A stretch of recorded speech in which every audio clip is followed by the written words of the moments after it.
মুসা নবী একদিন আল্লাহর কাছে কয়, আল্লাহ ফেরাউন এত জ্বালান জ্বালায়, তুমি কি ফেরাউনকে গজব দিয়া ধ্বংস করতে পারো না? আমার আল্লাহ কয়, মুসা আমি ফেরাউনকে 4টা কারণে গজব দেই না। কয় কারণে? ফেরাউনকে 4টা কারণে গজব দেই না। 1 নম্বর কারণ হলো, রে মুসা, সারাদিন ফেরাউন বলে আমি খোদা, আর রাত যখন হয়ে যায় জঙ্গলে যায় করলাম আমি জানি তুমি খোদা, আমি খোদা না, কিন্তু আমারে মানুষ খোদা কইলে ভালো লাগে, খোদা কইলে ভালো লাগে। প্রভু তাই তুমি বিরক্ত হইয়া আমার উপর গজব দিও না। আল্লাহ বলে, মুসা রে, ওই ফেরাউনের রাত্রির দুয়ার কারণে আমি আল্লাহ তার উপর গজব দেই না।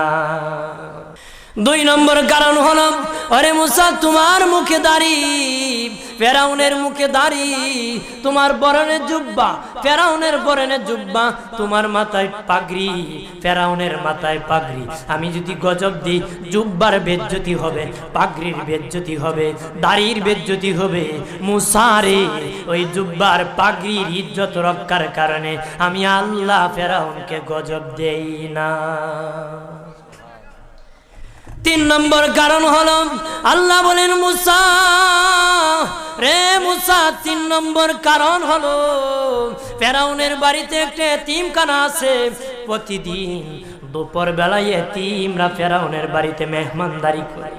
তারা খাওয়ার পরে আমি আল্লাহর কাছে দোয়া করে, আল্লাহ তুমি যদি গুসা হয়ে ফেরাউনকে গজব দিয়ে ধ্বংস করে দাও, আমরা এতিমকে কে খাওয়াইবে রে আল্লাহ, আমাদের দোয়ার বরকতে ফেরাউনকে গজব দিও না।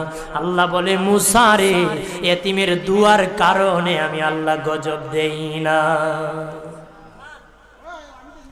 4 নম্বর কারণ, আল্লাহ বলেন, মুসা ফেরাউনের একটা মাছ বিদ্ধ, হাঁটতে পারে না। ফেরাউন নিজ হাতে নিয়ে গোসল করায়, নিজ হাতে মায়ের শরীরে তৈল লাগায় দেয়, নিজ হাতে ফেরাউন খাওয়ায় দেয়।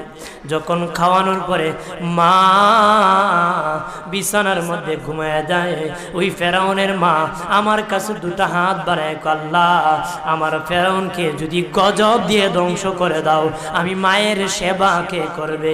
আল্লাহ বলেন, মুসা রে, ফেরাউনের মায়ের দুয়ার কারণে আমি আল্লাহ গজব দেই না।